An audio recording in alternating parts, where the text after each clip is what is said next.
Okay, everyone. Once again, good afternoon. Robert Sophia here, your host for today's WebEx, and we are very excited to have Robert Frost, the co-founder and CEO here at Platinum, to talk to you today about delivering world-class client service. Before we actually begin, I just want to mention a couple of housekeeping items. First of all, there will be Q&A at the end, so please feel free, if you do have a question, enter those into the Q&A panel in your WebEx controller, and we'll be happy to answer those for you. Also, I want to mention that all the lines are muted at this time, but if you do decide to participate in the Q&A, we'll be able to hear your questions, obviously, and we are recording this WebEx. So if you'd like to share it with someone within your office, we'll make that available to you following the call. Before we introduce Mr. Frost, I'd just like to mention briefly that this is a gentleman who is passionate about world-class client service. I had the privilege of working for him in his firm for a number of years before we started Platinum, and I can tell you that every single day, every single client that walked through the door, he was personally committed to making sure they had an experience like no other. And so he's uniquely qualified to talk to you about this. He's going to share some of the things he's done in his own firm with his twin brother, Thomas Frost, the firm they own together, and how you can do some of the same things to make an impact in your firm as well. So without further ado, Mr. Frost, you have our attention. Okay, Robert. Well, thank you very much. Yes, as Robert mentioned, my name is Robert Frost. I'll take just a moment and introduce myself.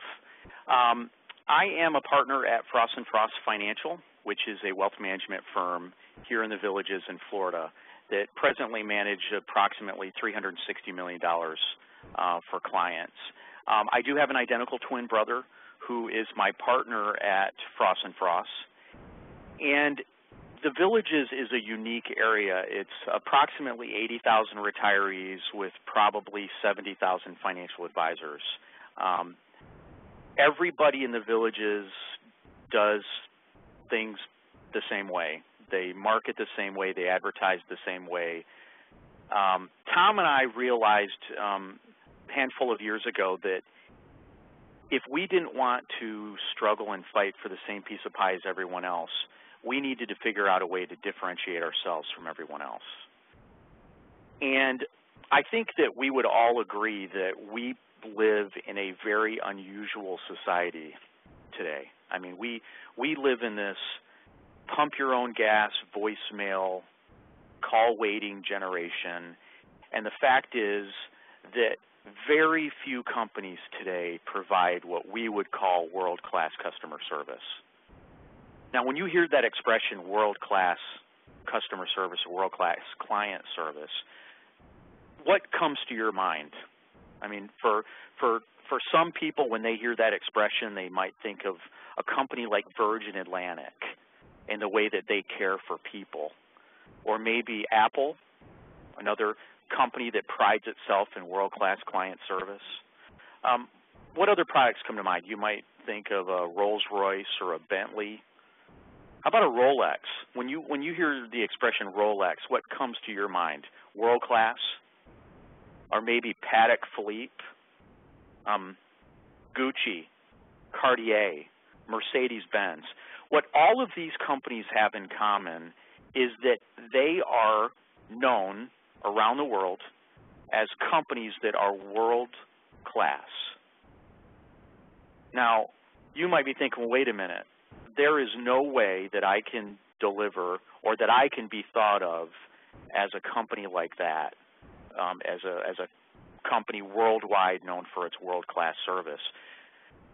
However, the reality is that I think all of us have the opportunity to be able to be that person in our clients' minds. And certainly for Tom and I, we felt like what we could really do to stand out from the crowd is to be very different in the way that we cared for our clients.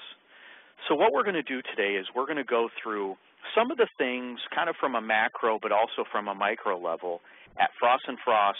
What exactly do we do for our clients to provide this world-class customer service? Well, first of all, to provide world-class client service, you have got to truly care, genuinely care about your clients. And it's not just enough to personally, genuinely care about your clients. you have got to hire only people who also genuinely care. Now, this is a trait that we found can't really be taught. Either you really care about people, you care about the opportunity to have an impact on their lives, or you don't. And so think about your own staff. What kind of staff do you have? What kind of people do you have? And are they people that truly care about your business, care about providing a level of service that's different, that's unique? The companies that I mentioned at the outset, all of those companies realize that the people on the front line can make or break people's attitudes towards their company. And so we in our business, we do the same thing. We pride ourselves at Frost & Frost by hiring people and only having people that truly care.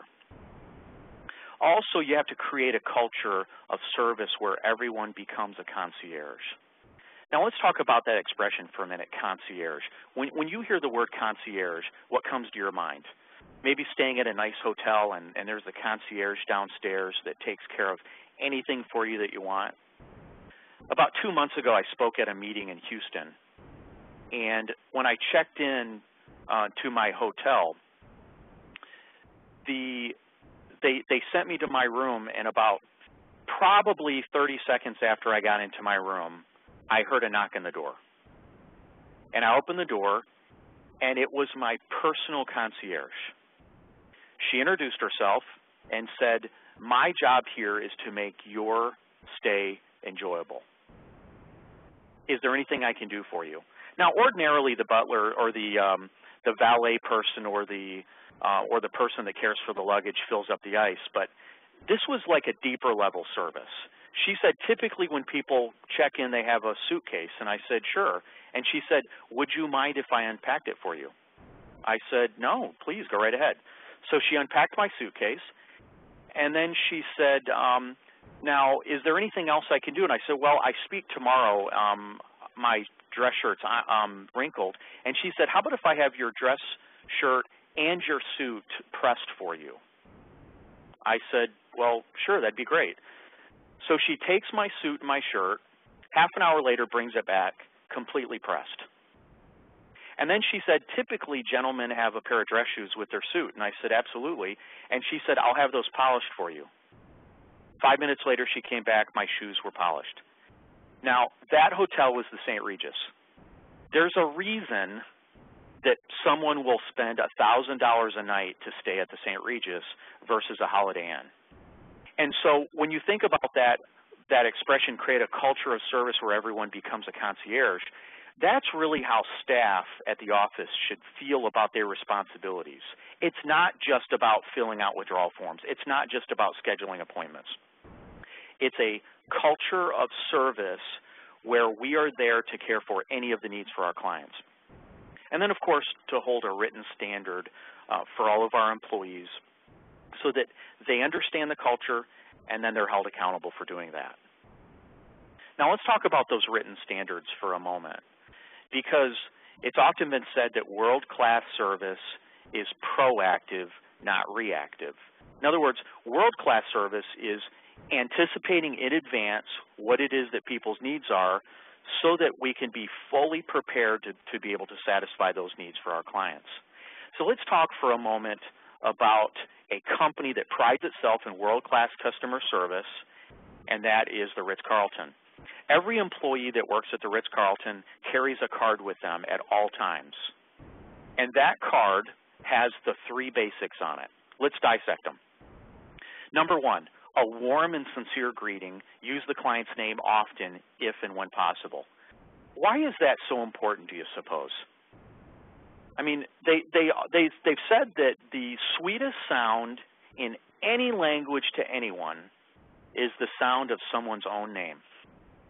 And so that's why the Ritz, if you ever notice, if you stay at a Ritz, all of the staff use your name often, and if at all possible. And again, the greeting from everyone that you meet at the Ritz is warm and sincere. Now, the second of the 3 basics is anticipation and compliance with client needs, what we just talked about. It's regularly anticipating what it is that the clients have a need for and then being ready and willing to satisfy that. And then the third is a fond farewell, give them a warm goodbye, and use their name often if and when possible.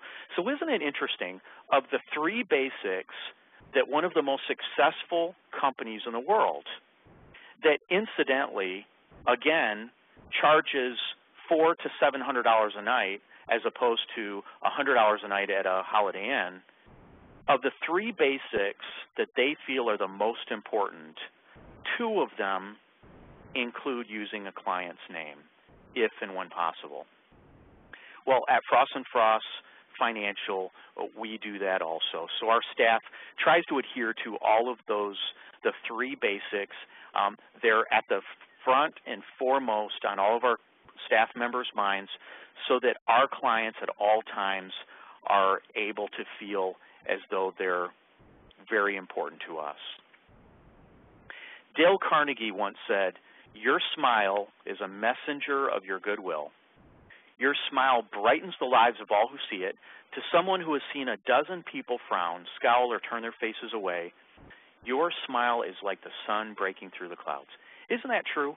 And you know, I would say it's difficult in our industry because, you know, let's face it, we all work in an industry that can be very stressful at times, especially with the market bouncing up and down 1 or 2% a day and all the problems that we face in Europe and all of the things that are on our clients' minds and that we're dealing with. However, regardless of all of that, our staff understands that at all time that they have to have a sincere smile when dealing with all of our clients. And so our clients kind of look at our office as kind of a safe haven. When they come into our office, they know that everybody's happy, everybody's smiling, and it's a different environment than they're used to. Now let's talk for a moment about our vocabulary. The vocabulary that all of our staff follows in dealing with all of our clients. First of all, some of the positive words that we use are good morning, certainly, I'll be happy to, or my pleasure.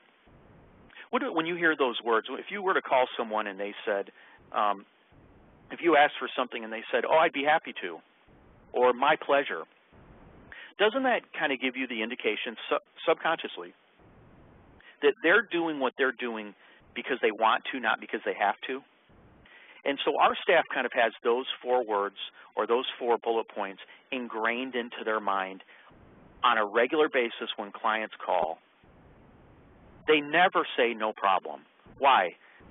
The word no problem is made of 2 negative words, no and problem. They don't say you're welcome or sure or I guess. See, they've replaced all those words with certainly or I'd be happy to or my pleasure. In fact, at Frost & Frost, one of our mottos is, the answer is never no unless the feat is truly impossible. So, you know, there are times when clients call and they have needs that are difficult to achieve. However, rather than saying no, we do everything we can, if at all possible, to be able to satisfy the need for our clients. Now, let's talk about telephone etiquette for a minute. The following are the things that, again, that our staff follows when they're on the telephone with clients. The following are things that they try to always do. Number 1, when they're on the phone, they smile. A smile can be heard on the phone. Isn't that true? If you call and you talk to someone, and can't you just tell if they're smiling on the other line? It's contagious. It comes right through the telephone. So when they're on the phone, they always smile. They remain focused on their conversation and nothing else. And so what that means is if they're working on something else, they set it aside, and while they're on that telephone call with that client, they don't let anything else distract them. The third point is that they keep their enthusiasm up throughout the call. Enthusiasm is contagious. They try to be very respectful of the client's time. You know, we obviously have a very busy environment here at the office. The majority of our clients are retired. However, in view of that, we still realize that their time is valuable. And so if we have to have them wait for anything, we always apologize. We're sorry we have to put you on hold, but let me go take care of this. And then we always use their name if and when at all possible. We try to eliminate call transfers whenever possible. Don't you hate when you call and you're trying to get something accomplished and you get bounced around between 3 or 4 people? Our staff knows if at all possible, they should try to eliminate the call transfer, try to handle that issue personally. However, if a transfer is necessary, they personally contact the party that they're transferring to. So, for example, if Judy, who's one of my assistants, has to transfer someone to Jenna perhaps, when she puts the client on hold, and incidentally apologizes for doing so, she lets Jenna know the client's name and the purpose of the call. So think about it. Do you ever call one of the sponsor companies that you work with and you get transferred to someone else and you have to retell your story again, what it is that you need? How frustrating is that? Now, isn't it different, though, when you get transferred to someone else and the person picks up the phone and says, I was just talking to Jim, and he told me that you need help with this, this, and that? Isn't that just a different experience? And so even at our office, we try to provide that same experience, just, again, to be respectful for our clients' times. If the call's being transferred to a specific staff member, they answer, use the client's name. Hello, Mr. Johnson. This is Jenna. I'd be more than happy to assist you with whatever it is that they're calling for. If it's ever necessary to place a client on hold, then our staff says, may I place you on hold, please, first, rather than just say, hang on, let me put you on hold. We, out of courtesy and respect, we ask first. And we never transfer a client to voicemail without permission. So again, think about how frustrating it is when you call and you have to talk to someone, and the person on the other line says, well, let me check to see if they're available, and then you get their voicemail. If you're anything like me, I hit 0 or I hang up and call back and say, if I wanted their voicemail, I would have asked for their voicemail. Can you find them? Is there somebody else that can help me? And so here we try to model our behavior with our clients around our likes and dislikes. That is one of my huge dislikes. And so if we have to transfer someone to voicemail, we ask their permission first. So for example, Judy would say, I'm sorry, Mr. Johnson, Jenna's not available. Would you like for me to transfer you to her voicemail? And again, we think that proper phone etiquette makes us different than a lot of different firms. It helps in this world-class service that we're trying to provide to be different in the client's minds. Now, sometimes someone will call the office and ask for one of our representatives, one of our advisors, perhaps myself, and I might be tied up with a client. And so the first question that the staff will ask is this something that someone else can help you with? And if the answer to that is no, then when taking the message, the person on the phone will say, is this time sensitive? Now, the reason we do that is for a couple different reasons.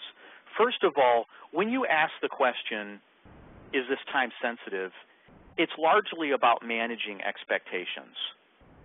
So, for example, if Mr. Johnson wants to talk to me and Carolyn says, is this time sensitive, and he says no, well, then she's able to say, great, I'll see if Rob can get back with you. If he gets back with you by the end of the day, is that soon enough? Now, if it's time sensitive, then we need to know that. If he says, oh, absolutely, this is time sensitive, then this is something that between appointments, if possible, then Carolyn will pull me aside and say, Mr. Johnson called, he has to talk to you. This is something that's time sensitive. Now, incidentally, on that regard, we'll talk about our platinum clients for a minute. At Frost & Frost, we've gone through the painful process of client segmentation. And platinum clients get, the question's often been asked of me, what do your platinum clients get? And our answer is, our platinum clients get anything they want. And one of those is prompt return of phone calls. If it's something that's time sensitive for one of our platinum clients, then Carolyn will actually interrupt me on an appointment. She'll say, Rob's in an appointment, would you like for me to interrupt him? Now, I can tell you in the last couple of years, it hasn't happened. However, the client knows that they're important to me, they're important enough to me that they would interrupt me and I would take their phone call during an appointment if necessary. So again, it's all about setting those expectations for your clients. Now, I heard an expression years ago that said, the little things don't make a little difference. The little things make all the difference. And so what I'd like to do for just a moment is walk you through the client experience. What is it that the client's experience is that perhaps is different from another financial advisor that a prospective advisor that they might be meeting with? What's the experience that they get at Frost & Frost that is different, that we do to try to provide this world-class customer service? So first of all, when Mr. and Mrs. Johnson, perhaps prospective client, when they come into our office for the first time, Carolyn will greet them by name. Of course, she knows that they're coming in. She's expecting them, so she'll greet them by name. And she'll ask them to have a seat. Rather than saying, can I get you some coffee? Or would you like anything to drink? She says in the corner is a menu. Anything that you'd like, I can take care of for you. Now, inside that menu, there's probably 12 different coffees, 10 different sodas. We've got sparkling water and bottled water. We've got granola bars to choose from. The fact is, if the Johnsons want anything that's not on that menu, well, guess what? We'll go get it. See, that's what your world-class companies do. It's different. The experience that we're trying to provide is just different. So they have a seat, and as Carolyn goes to get their drink of choice, Rhonda steps out of the office. Rhonda's our office manager. And Rhonda steps out of the office. She welcomes them by name. Mr. and Mrs. Johnson, we heard you were going to be coming in today. If they're a referral, I heard you're friends with the Smiths. Boy, I'll tell you what, you keep some very good friends. And then she'll say, I'll tell you what, while Carolyn's getting your drinks, let me give you a tour of the office. And she'll tour the Johnsons around the office. And as she does, all the staff will greet them by name. They knew they were coming in. Mr. and Mrs. Johnson, we heard you were going to be coming in today. We're so excited to have you. And then takes them back to the lobby, asks them to have a seat. And then Carolyn comes out with their drink. Now, Carolyn has a seat back at her desk, and then she starts to try to notate what's going on. So, for example, if Mr. Johnson is reading our coffee table book on golf courses from around the world, and he mentions something about his wife, about how he likes the book, Carolyn will get on Amazon.com and order one of those books and have it sent to his home. Or maybe Mrs. Johnson asks Carolyn if she can photocopy a recipe in one of the magazines that we have. Well, now, first of all, do you think Carolyn photocopies the recipe, or do you think she gives her the magazine? Of course, yeah, she gives her the magazine. And then she'll get on online, and if it was, for example, maybe a Better Homes and Gardens magazine, she'll order a subscription of that magazine and have it sent to the client so that the client knows over the next 12 months, 12 times, every month, they're going to be reminded that they were important to us. Now, the Johnsons come back for a follow-up appointment, or perhaps now they're clients of ours. Carolyn was very careful to notate in our CRM what their favorites were. And so, for example, if Mr. Johnson liked his coffee black and Mrs. Johnson liked her coffee with 2 Splendas and cream, when they come back in, Carolyn will say, Mr. and Mrs. Johnson, Mr. Johnson, if I remembered you liked your coffee black, and Mrs. Johnson, you liked it with 2 Splendas and cream. Now, they can't believe that she remembered what they liked to drink. And the fact is, there's no way she could have remembered except that we notated it in our CRM. See, the whole experience that we're trying to provide for our clients, we try to make different than everybody else. We try to model ourselves, again, after these other companies that we all know by name that provide this world-class customer service. Now, incidentally, that refreshments menu that I referred to, That's on our website. It's on our Platinum website under Office Systems. If you'd like, you can take a look at that. It's downloadable. You can put your logo on it and customize the soft drinks or coffees that you want to provide at your office. The other ways that we try to make a really big impression with our clients are with our welcome kit. On the left there, you see the 3-ring binder that we give to our new clients. Our staff has in there, if you'll notice on the bottom there, first of all, they have who to contact the office for different things. We include a pocket calendar. We include tabs for all of their different investments so that as they get their statements, they can just punch a hole in them and put them right into the binder. Again, it's not something that we have to do. I mean, they can get their statements and file them away on their own, but again, we're trying to provide world-class service for our clients. Another way that we use to provide this service is by being very careful to dictate all of the things that happen in the office with clients. So, for example, I'm meeting with the Johnsons now for our first appointment, prospective client. When we're done with our meeting, I go back to my office, I review the notes, and then I pick up the phone and I call a mobile assistant. I call mobile assistant and I dictate all the notes from that meeting. So I'll give you an example of a common dictation. It will go like this. Today I had a meeting with Mr. and Mrs. Johnson. They're 65 and 64 years old respectively. The Johnsons have been married for 38 years and they have 4 children. We talked about their health. They're both of reasonable health, no major health problems. Their children are equal beneficiaries of their estate. I asked them if it was important for them to pass on assets to their children. They said no. I asked them their chief financial concern. They said running out of money. We will go through perhaps an 8 or a 10-minute dictation of all of the things that took place during that meeting. And then a couple hours later, an email of that dictation will come back to myself and both of my assistants, and then that will get copied to our CRM under their file. Now, when I have my second appointment with Mr. and Mrs. Johnson, it'll start off like this. I'll say, Mr. and Mrs. Johnson, before we get started, I'd like to take just a moment and review with you the notes that I took after our last appointment. If any of this is inaccurate or if I left anything out, please interrupt me and fill me in, and then I'll review it. Today I met with Mr. and Mrs. Johnson. They're 65 and 64 years old, respectively. They've been married for 37 years. They have 4 children. We talked about their health, no major health problems. We asked them if it was important for them to pass on assets to their children. They said no. We asked them their chief financial concern. They said running out of money. All of those notes we then review with them because we want this new client now, we want the Johnsons to know that any recommendations that we make, the way that we're going to be managing their future, is all going to be based on a very thorough understanding of their situation.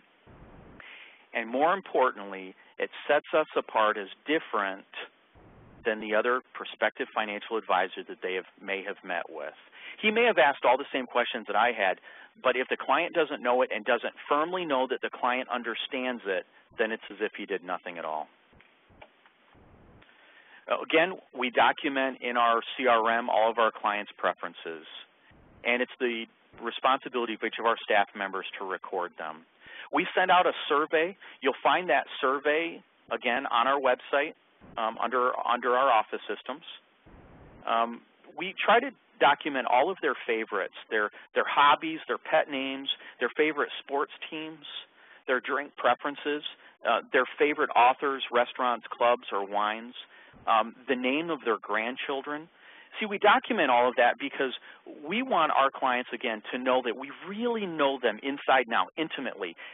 This is not a normal business relationship. This is an unusual relationship because these people are now like family to us. So when they come in before the meeting, I go back to our CRM and I review all of their favorites. If they like the Green Bay Packers, I'll ask them about what they think about the upcoming year for the Packers. If they just had a granddaughter and her name is Zoe, I'm going to ask about Zoe every single time I see the Johnsons. Again, it sets us apart as different, but in our clients' minds, it's able to give them the indication that we provide world-class customer service. Deliberate acts of kindness. In the 1910s, an expression was coined called random act of kindness. Nothing here takes place randomly. We call them deliberate acts of kindness because our staff is paid and bonused on delivering 12 deliberate acts of kindness a quarter. 12 a quarter. Now, how many really is that then a week? If you'll do the math, it's 1 time a week. Do you think that your staff, if you have the right staff, if they truly understand what it is that you're trying to deliver and they care about people, do you think it's possible that just 1 time a week they could reach out and try to do something nice for a client? Maybe they have a new home or they're furthering their education. Maybe they lost a pet. How catastrophic is that for people? Maybe they just did some remodeling or just got a new car or a community award.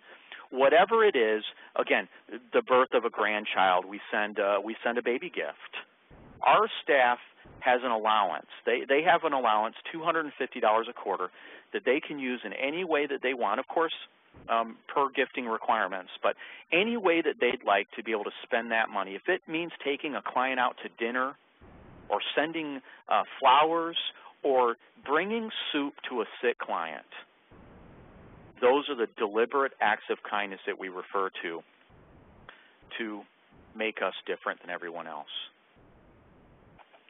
Napoleon Hill said in his book, Think and Grow Rich, one of the main weaknesses of mankind is the average man's familiarity with the word impossible.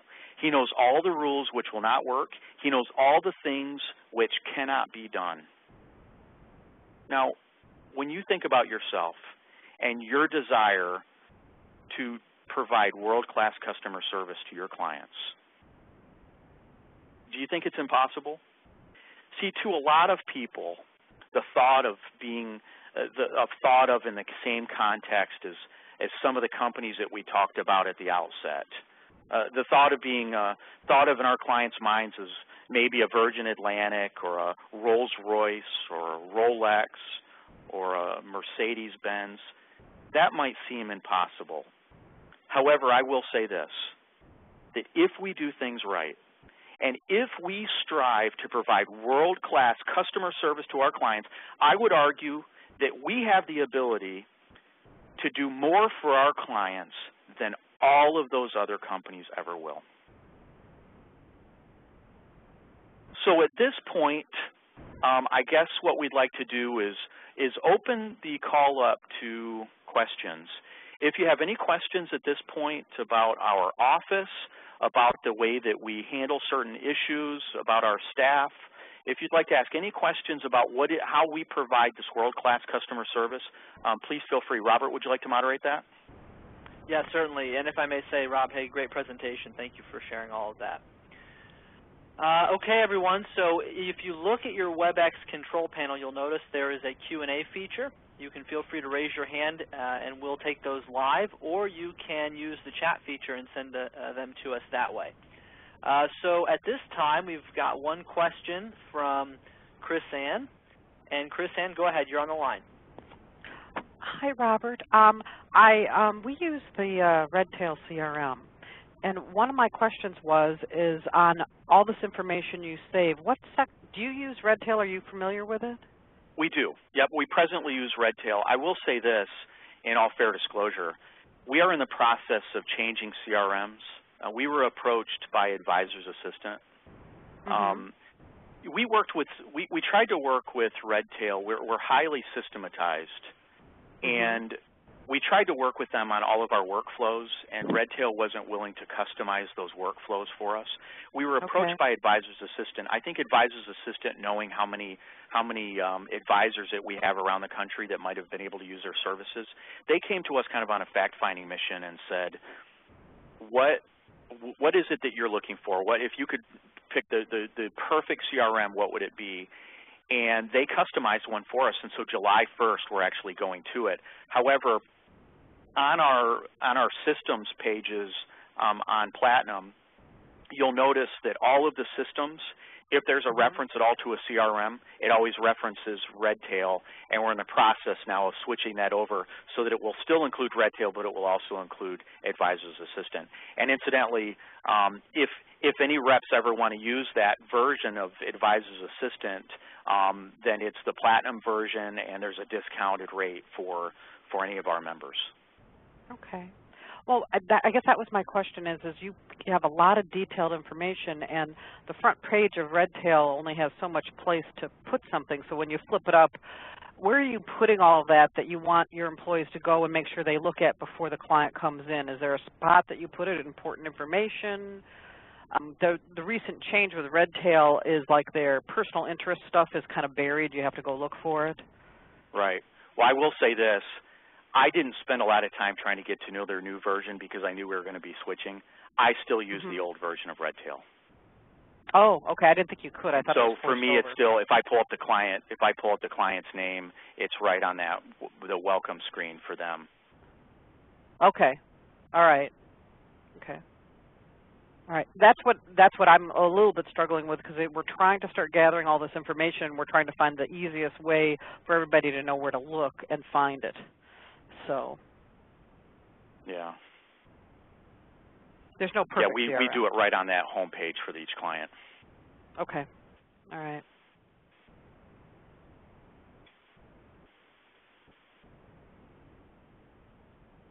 Next question. Okay, Rob, next question comes from Tammy Loeffler. Go ahead, Tammy, you're on the line. Hi, Tammy, how are you? Tammy, I'm not hearing you. Is your mute button on? There you go. Is that better? I can hear you now, Tammy. Okay. Well, you know, we've been using Smart Office through Easy Data, and when I'm in the middle of a Redtail free trial period right now, it seems, now I thought I'd like Redtail much better by the demo, but it seems that it doesn't have a bunch of customized, you know, columns for search fields and filters, and like the previous participant said, that doesn't really have as much detail, and it's not like you can't separate information very much. Is there a cost to have them customize the Redtail, or do you find one better than the other? Have you tried Smart Office? We've never found Redtail to customize anything for us, and that was our dilemma with Redtail. So what do you use? We're switching to Advisor's Assistant. Well, we're switching to Advisor's Assistant for that, but up until now we've been using Redtail. I will say this: I don't know. Do you scan anything into the documents file on Redtail? I've only had a very brief opportunity to enter just a few new leads, and I'm just not finding, you know, a lot of places to put detailed information, like employer and occupation and all that.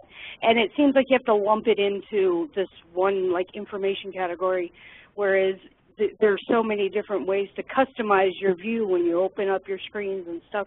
So Advisor's Assistant, gosh, is that comparable? Do you find, obviously you find it better than Redtail? We do. I mean, it costs more. I mean, the nice thing about Redtail, so that I don't sound too derogatory with Redtail, you know, Redtail's inexpensive. I mean, I think it's $50 a month for 16 users or something. I mean, really, they're too inexpensive. If they would raise their prices and offer more capability, I think that would be a bold move on their part. Advisor's Assistant will cost more. Redtail is kept on the cloud, so you can access it from your iPhone or if you have a laptop. The Advisor's Assistant is kept on the network. So I would say that we have never been able to find a perfect CRM, but we feel like Advisor's Assistant is probably the closest that we found. So here's what I would recommend on Redtail. First of all, there is a document section which you can scan in documents and keep archived. So maybe that's something that maybe you can have the favorites listed there and listed under documents, and that way before you meet with the client you can click on documents, click on the favorites sheet and view them all there. That might be one way to do it. And then the other thing is I would contact Redtail, and I would go through a very thorough webinar with them so that you really understand the ins and outs of it. And I'll be honest, I'm probably not even the best to be able to do that, because my staff really is the one that deals with it. I just typically retrieve the data. But we use user-defined fields. So you want to talk to them about user-defined fields, which will allow you to customize it somewhat. Okay. Now you said that Advisor's Assistant is more expensive than Redtail to offset, and actually what we're using now is less expensive than Redtail now. Would you? I haven't heard of Advisor's Assistant. Is it adequate? Because we're just kind of starting out, very small business, or is the cost more worthwhile to pay more when you get more workflow? I would probably say stay with Redtail at this point. Really well, I'm just trying them. I'm not sure if I like them. If I may, just for a second, Rob, if I may just interject, for time's sake, Tammy, I appreciate you have a lot of questions. We've got probably more questions than we can get through. Would you mind if maybe we have an offline conversation about this? Oh, no, I think I have enough information. Thank you. Okay. We'll reach out to you after the WebEx and have a conversation offline to try to assist you, okay? Okay, thank you. Thank you, Tammy. Sorry to have to cut that short, Rob, but we just want to make sure we get everybody's questions in. Please go right ahead. Next question is from Niles. Go ahead, Niles. You're on the line. Hey, Niles. Well, hello, Robert. I wanted to ask you, you mentioned that the prospects example you gave, you dictate the notes, you read them back to them on the second appointment.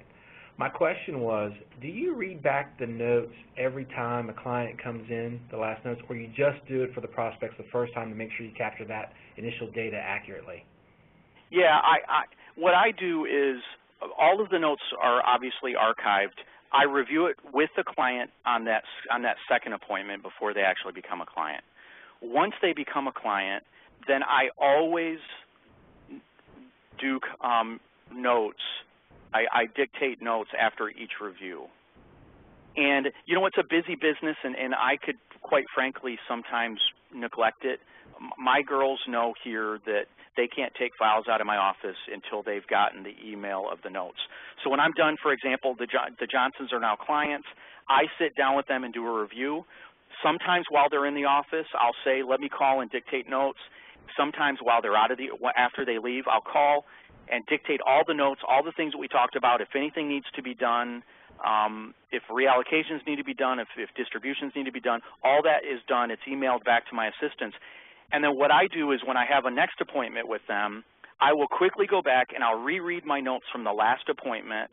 If it's something that we talked about that needs to be done, then I'll say, the last time you were here we talked about this or that. If it was just a normal review, then I don't bother. Got it. Thank you. Hey, for all of you, if you're not doing some sort of dictation on every review with your clients, you are putting yourself in harm's way. I mean, if you ever have a client that files any sort of complaint about you, wouldn't it be nice to be able to go back and have a written documentation of every review that you've ever done with a client? For compliance reasons, I can't see any other way or a better way to do it. Thanks, Niles. Next question? Next question comes from Renee Brooks. Renee, go ahead. You're on the line. Hi, Renee.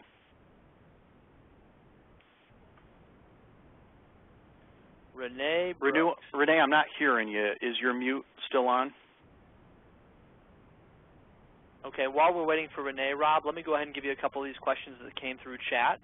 The first one is from Billy Evans. He asked, how do you suggest we start to implement these strategies as a small practice, and what would the order of importance be?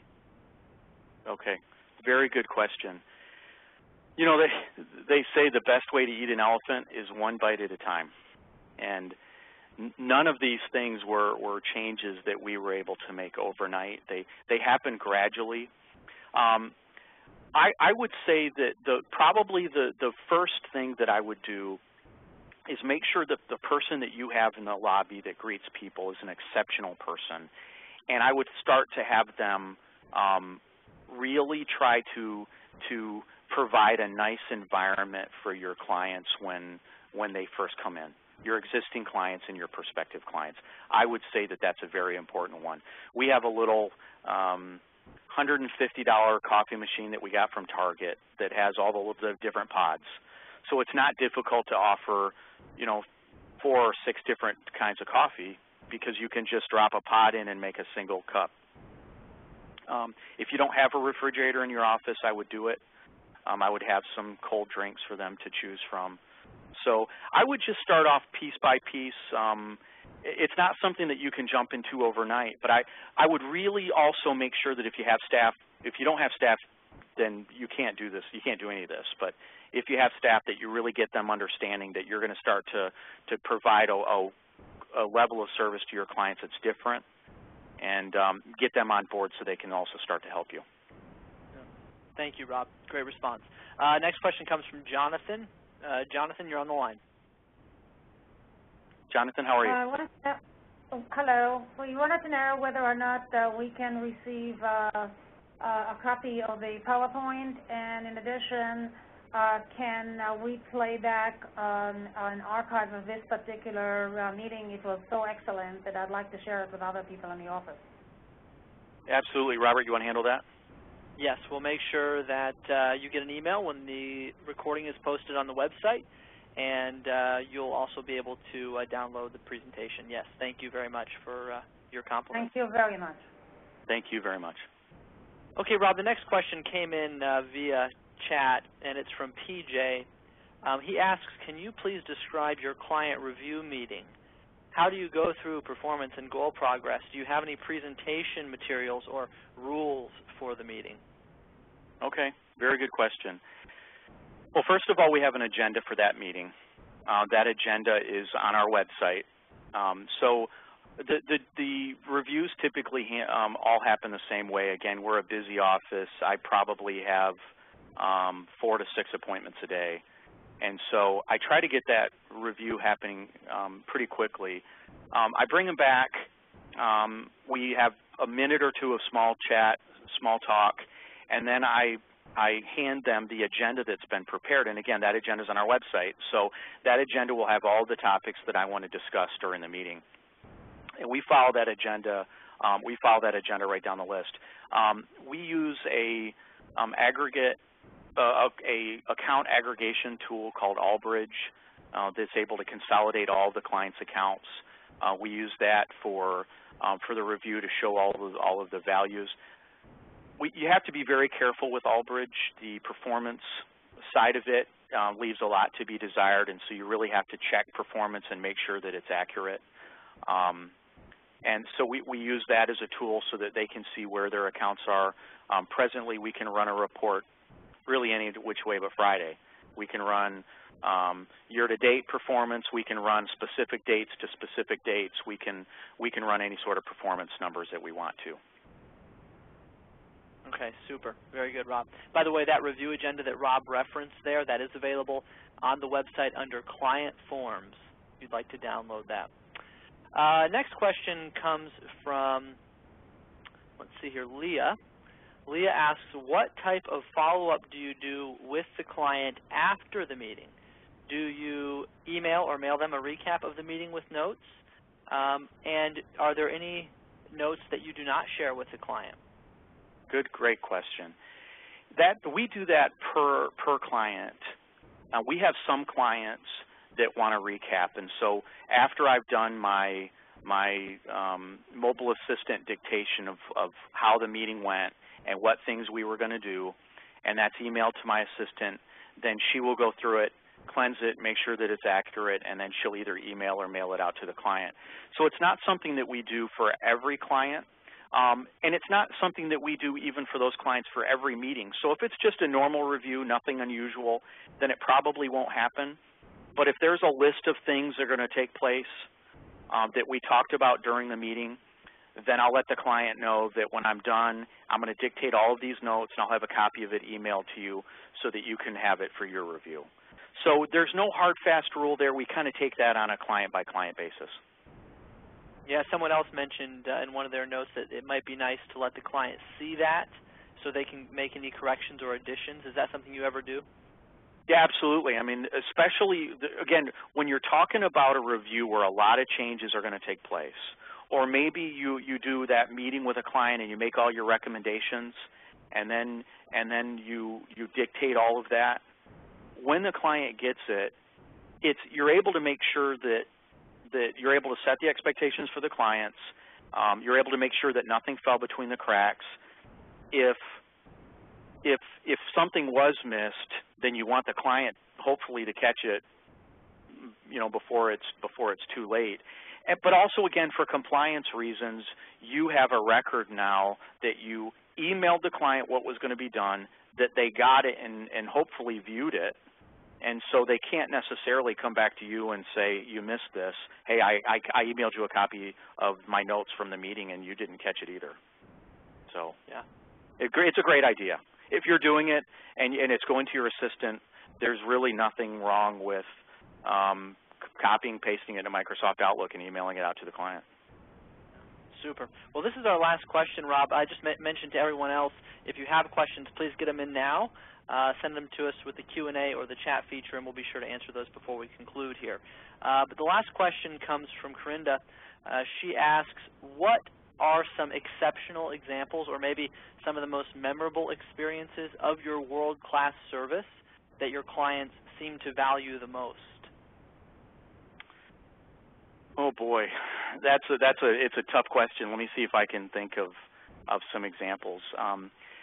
I had a client that was remarried later in life, and he was in his early 70s, she was in her early 60s, and he was very sick with cancer, and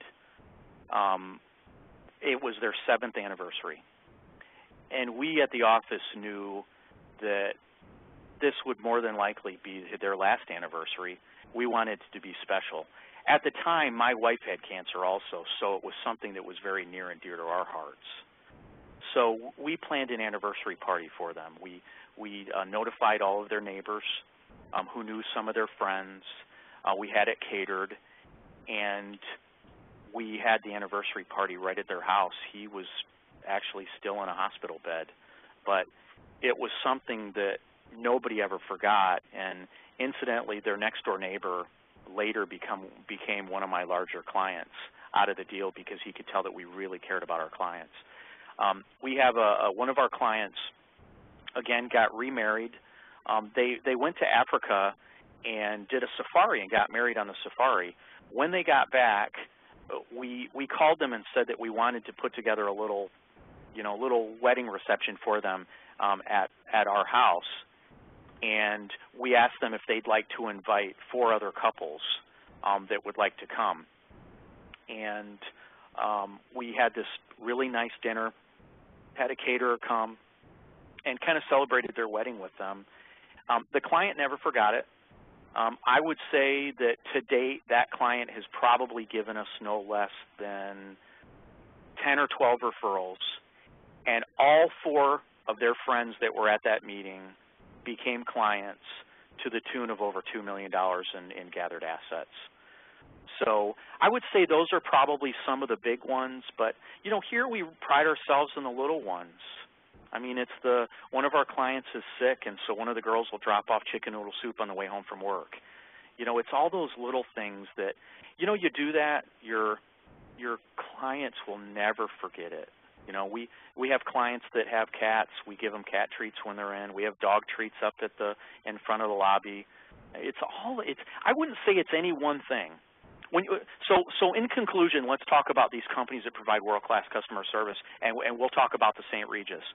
My experience at the St. Regis, that my view of the St. Regis will always be viewed on, really was not one thing. It wasn't 2 things. It wasn't just the concierge coming and pressing my clothes and shining my shoes. It was everything that happened at that hotel. And so I don't know as though you can pinpoint 1 or 2 or maybe even 3 things.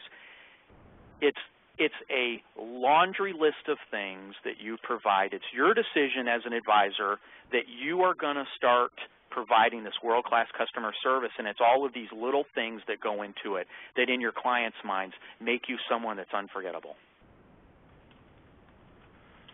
Good answer. Appreciate that, Rob. Well, I think at this point we're about out of time and about out of questions. I'll just mention to a couple of you, for example, Jonathan, I got your question. Also, Mark, there have been some pretty in-depth questions, Rob, related to your daily routine, the investments that you recommend, and your service models. I know some of those are a little bit too in-depth to go into on this WebEx, so for the rest of you folks, we'll be reaching out to you with answers to your questions to assist you in those areas soon. Do you have any final thoughts, Rob? Too. Yeah, let me conclude by saying that the presentation that you just heard is one of the presentations that we gave in our boot camp back in March. We had 2 days of meetings where we tried to touch on everything, every aspect of our practice and what it is that we do. If you missed that meeting, we would strongly encourage you. We're in the process right now of scheduling another boot camp. If you missed that meeting, we would strongly encourage you to be there, because some of the questions, Robert, that you just mentioned that we'll address later, those are the type things that at that boot camp we try to address. So if you didn't make it, please make it your goal to be at our next one. Probably, Robert, what do we decide? Maybe the end of January, 1st of February? Yes, definitely. Okay. We'll be sending out dates soon. In conclusion, let me just say that I am honored to say that at Platinum we work with some of the most successful financial advisors in our business. And our experience with these very successful financial advisors is that they do things different than everybody else. And so it's an honor to work with all of you. These type conference calls will be coming on a more regular basis. If there's questions or topics that you'd like to hear from us, reach out to your assistant over at Platinum and let them know what more we can do to assist you in your practice. But in the meantime, again, on behalf of everyone at our firm and Platinum, we'd like to thank all of you for your support. Thank you so much, Rob, and thank you everyone for joining us. Again, we will send out the recording of this WebEx to you shortly, and we hope you all have a great rest of the day and rest of the week. Thank you for joining us. Thank you very much.